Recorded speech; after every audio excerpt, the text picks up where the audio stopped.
Com a palavra o deputado Ricardo Maia. Senhor presidente, primeiro eu quero parabenizá-lo pela condução dos trabalhos, Carlos Viana, senador, deputado Alfredo Gaspar, colega deputado, que é o relator. E eu quero falar um pouco sobre linha do tempo, que é o que convém essa CPMI como base balizadora de datas que foram colocadas aqui, 2015, uma linha do tempo relacionada. Se convida a senhora Patrícia para prestar esclarecimentos e ajudar. Na verdade, ela não está aqui como investigada, ela está como colaboradora dessa comissão. O relator fez várias indagações, todas elas plausíveis. A respondida também pelo conhecimento da função que exerce. Mas a senhora Patrícia, coordenadora da Câmara de Revisão Previdenciária, ingressou na carreira de defensora pública federal em 2007. O que eu quero ler aqui um pouco do currículo é porque, às vezes, essa casa, principalmente essa comissão, ela tem que tirar essa linha política. Porque o que está maior do que tudo isso, presidente, são as pessoas que foram lesadas. Aqui não foi retirado o recurso público do governo federal, nem do governo estadual, nem do governo municipal. Foi tirado o recurso de pessoas mais vulneráveis desse país. E essa comissão, com grande louvor da direita, ou da esquerda, ou do centro, conseguiu implementá-la. E essa comissão tem um dever político e moral, para não ser mais uma pizza fatiada do longo depois de 6 meses, como várias outras que foram.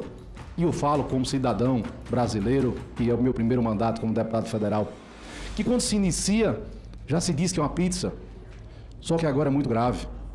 As pessoas que foram lesionadas, enganadas, sucumbidas do seu direito de aposentados, que são valores de 30, 40, 50 reais mensal. Para mim, pode ser pouco. Mas para a dona Chica, que mora na Baixa da Berlenga, que teve 17 filhos, que criou seus filhos e netos, é muito.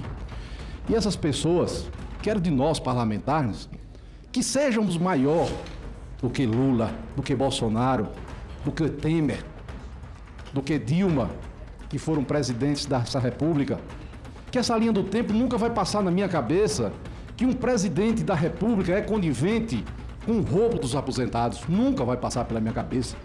Nunca que Bolsonaro autorizou, nunca que Dilma ou Temer, ou o próprio Lula, que vai passar na minha cabeça que 40 reais foram tirados dessas pessoas.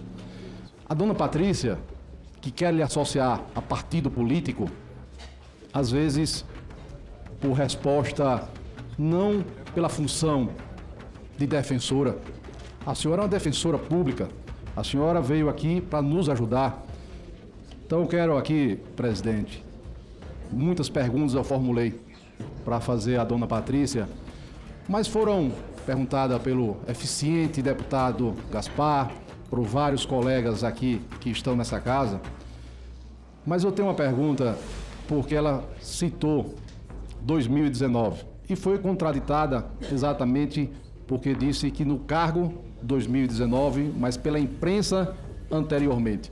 Ela falou como funcionária, não como pessoa.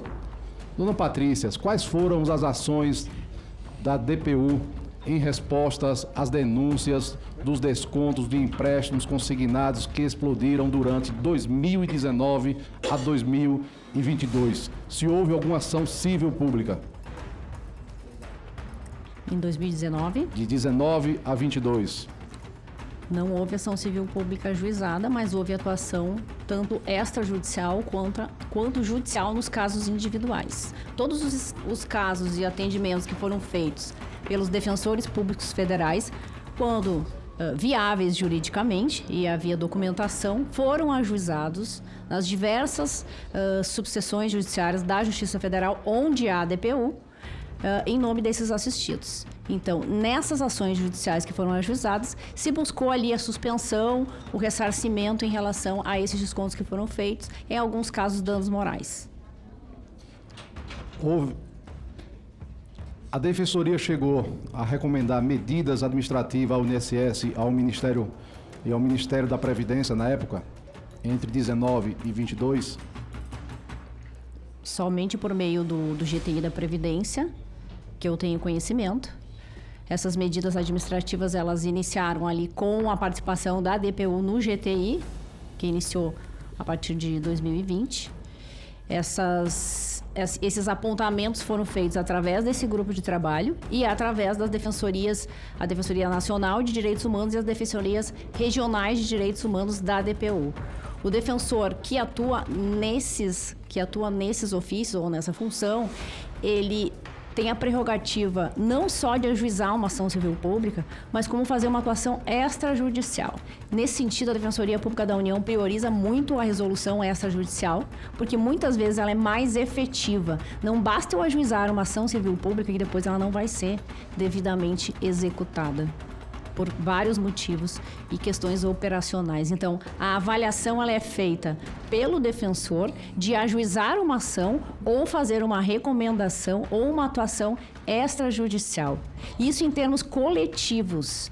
Em relação às questões individuais, caso a caso, o assistido que procurou a Defensoria Pública da União, que tinha um desconto associativo, o defensor vai fazer o quê? O que ele fazia? Ele ia no sistema, pedia a exclusão desse desconto associativo. Ele enviava ofício para a entidade associativa, questionando e solicitando cadê o contrato, cadê o termo de adesão e postulando a devolução dos valores. Em alguns casos houve a devolução, em outros não. É isso que era feito. Ao mesmo tempo, ele também poderia ajuizar uma ação postulando aí a devolução desses valores. Então, essa análise ela é feita caso a caso pelo Defensor Público Federal.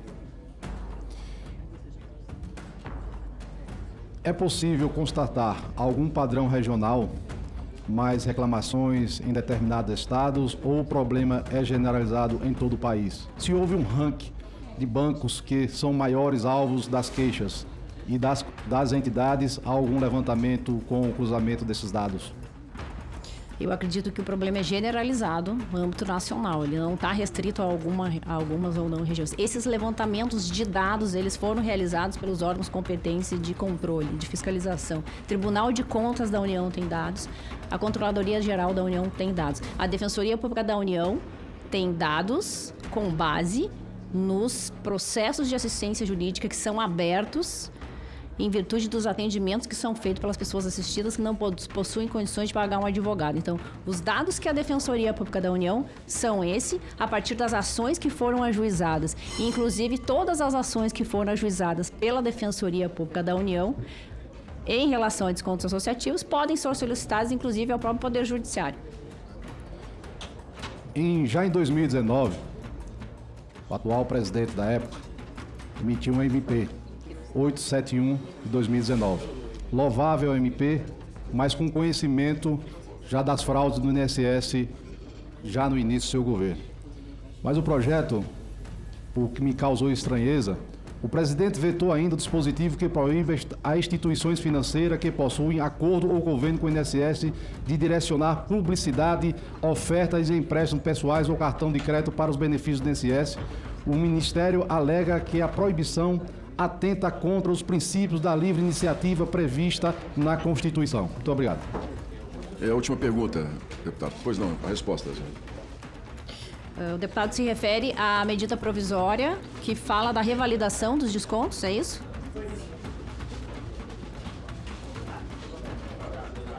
O deputado se refere à medida provisória que se refere à revalidação dos descontos? Sim, a medida provisória foi... Desculpa. A medida provisória 871 de 2019.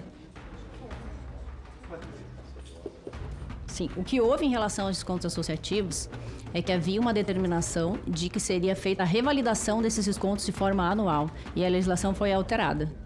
Ou seja, se previu que não haveria mais a necessidade de ser revalidada a cada ano. Então, essa questão que foi modificada. E isso prejudicou em muito os segurados do INSS. Obrigado, dona Patrícia. Obrigado. E, encerrando, presidente, parabenizar Obrigado. a sua presidência. Obrigado pela gentileza.